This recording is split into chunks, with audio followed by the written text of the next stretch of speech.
What's up, guys? It's been 10,000 Joe, your friendly neighborhood Yu-Gi-Oh superhero, and today, guys, we're back on the train of content creation. I've decided I wanted to throw one more video out there this week for you guys, as you guys got a live stream that really only a handful of you guys showed up for because I'm crappy at advertising. You guys didn't even know. And then of course we had technical issues and all that stuff, so we'll try again next week.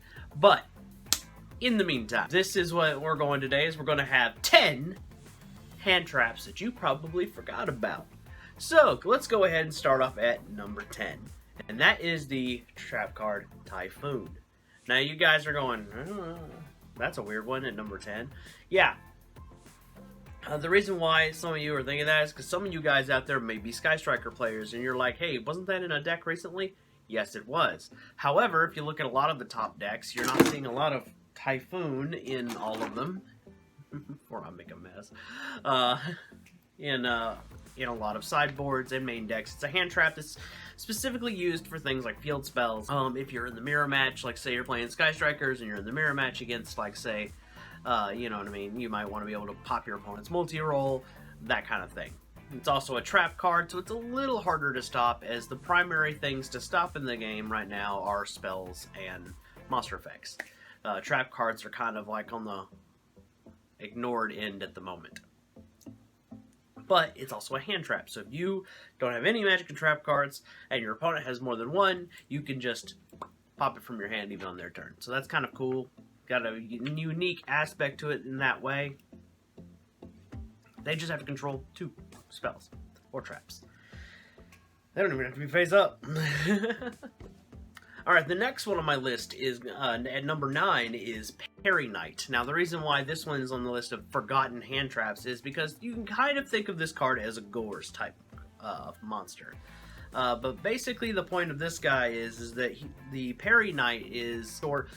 It is a Gores-like effect, but instead of a token, you get to summon another monster as long as that monster's attack points are weaker. It's also a warrior type, so the idea is, like, if you were playing something like a Goki type deck, you could play this as a hand trap and get a free Goki on the field, which could cause you to get a search, but you have to take battle damage, which is the weakness of the card. At number 8 on the list, we have Goddess of Sweet Revenge. Now, this card probably should be a little higher on this list, because I'm pretty sure like nobody has seen this card in forever. But Goddess of Sweet Revenge is basically like an entire, like, oh yeah, I'm losing? Well, now we're even. You drop this thing, and if she successfully resolves, the whole field gets wiped and you get a free monster. The problem is you have to not control anything, as in she has to be the only card you have left in your hand. The next one on my list is Kinetic Puppeteer. Basically, this card is useful for when you are up against, say, something like Mech Knights, or for another card that's later on the list. Basically what she does is she's a quick effect, you send her to the grave, and you get to move an opponent's monster to another zone. This could also be useful because one of the reasons why this hand trap is forgotten, but it also has some purpose, because if you're up against, say, a guard dragon deck, you could use this card effectively to disrupt their guard dragon's effects going off, because they have to point at the same zone.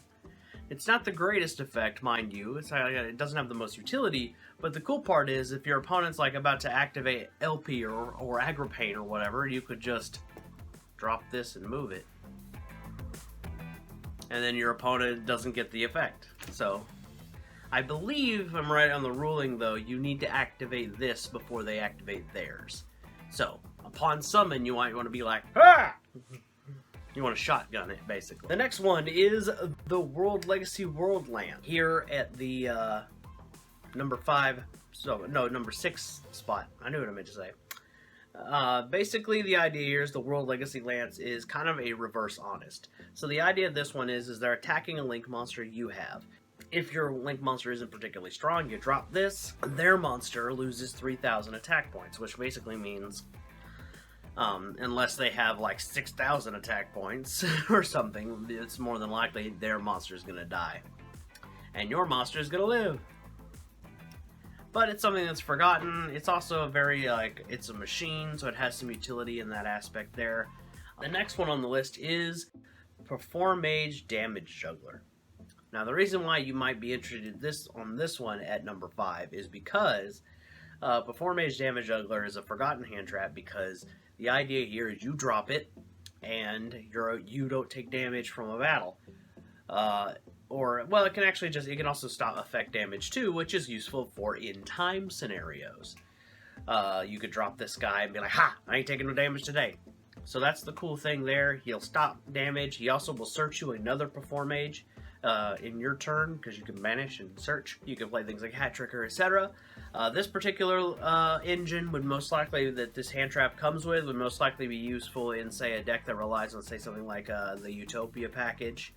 You know, where like you get Utopia double, etc. But it's still a forgotten hand trap, because a lot of players are not using this card. And they're not even citing this card, because let's face it, guys, the only time you're going to use it is in time. Speaking of in time, the next one here at number 4 on my list is Firecracker. This card is basically going to only be used as a side card for in time. Basically, you draw Firecracker, you drop the Firecracker, you inflict damage to your opponent's life points, and you win the game. Because it doesn't matter what phase you're in, you can just drop it. That's why that's its power of its utility. So whether you're in battle phase, main phase, standby, draw phase, doesn't matter. You just pop that thing, and they take the damage, and hopefully their life points are lower than yours, and you win the game. It's kind of a scumbag move, admittedly, but unfortunately, Konami did that to us. So you can't really get mad at the players who do that to you in time. You have to get mad at Konami, because they're the ones that did it. Anyway, the next one on my list is number 3. It's a new card, but a lot of people aren't playing it, especially us Dino players like myself. But it might see play in the future, and I can explain that in another video. But it is Dino Wrestler Marshal Ankelo. Basically, this is a Dino Wrestler hand trap. Basically, it will prevent a monster from being destroyed in battle, and you can make the monster battling a Dino Wrestler monster's attack points half. I think it's an interesting card. I think it will see play in the future in Dino decks. It has a few other abilities too, but we're not going to go into that right now. The point of it is it's kind of a hand trap to save your monster from dying.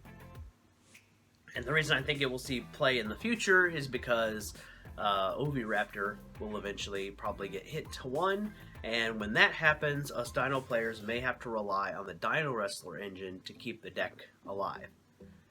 But that's a topic for another day. Alright, at number 2 on the list, we have Skullmeister. A lot of people forget this card, but this card basically says when an effect would activate in your opponent's graveyard, quick effect, send this card from your hand to the graveyard and negate that effect.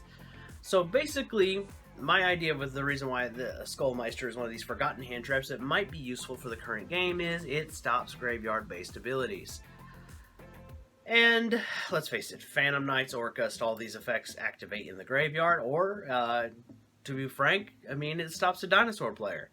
I pop a baby, baby's effect activates in the grave, you negate that effect. There are probably a list of other effects that activate in the graveyard, I'm sure. Salamangrates, for example, this could stop them. And number 1 of the forgotten hand traps of the game is Iron Dragon Tamiaton. Now, the reason why this is one of the forgotten hand traps is because this card is basically a card you use to wipe out an entire row of cards. It's a quick effect, so that's why you can do it. So you summon it, and basically you could stop. For example, you could use this if you were up against something like Mech Knights, or if your opponent has set up poorly. You know what I mean? You could literally wipe out an entire board. I wouldn't use this against Orcust specifically, but maybe Salamangrate. Pop their stuff before their turn before it comes to you and their stuff is live. The other part of it is that having the ability to just kind of get rid of a handful of cards with a single card seems pretty good to me. So it's kind of a Twin Twister-esque, and plus it's a 2000 body, so that's the other cool part, and it completely locks out that zone. So if they put their Link monster there, you pop it, You know what I mean? Or if nothing else, you might attempt to pop it, then they waste their Balin X or whatever, the one that, you know, saves them their Link 2 from dying. Well, they just wasted it to save it, and they can't summon anything else in that zone, in that row of zones. So they probably lost their trap card. They've lost the extra Link zone that they just gained from putting the Link 2 there that points down. And they're not going to be able to put anything else there, because if that leaves the field, that zone's blocked off too. And Tamiatan is bigger. So you have a lot of advantages, especially if you wait to do it to like the last second to do this. You might be able to get rid of a trap card, get rid of one of their defensive cards in the graveyard, and then you'll proceed to make your plays. And if you're playing Tamiatan, I'm betting you're either playing Thunder Dragons or a Guard Dragon variant, and either way, you're about to wreck their field. Anyway, guys, I'm Bit2000YGO. This is my pain in the ass cat Cece, and if you're enjoying the content on my channel, make sure you guys hit the like button. You know, give me one of these, and comment down below for content you would like to see from me in the future.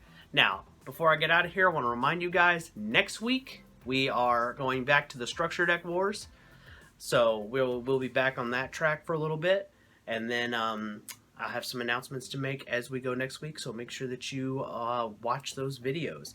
Anyway, guys, I'm Bit2000YGO. I'm your friendly neighborhood Yu-Gi-Oh! Superhero, and I will catch you next time. Peace!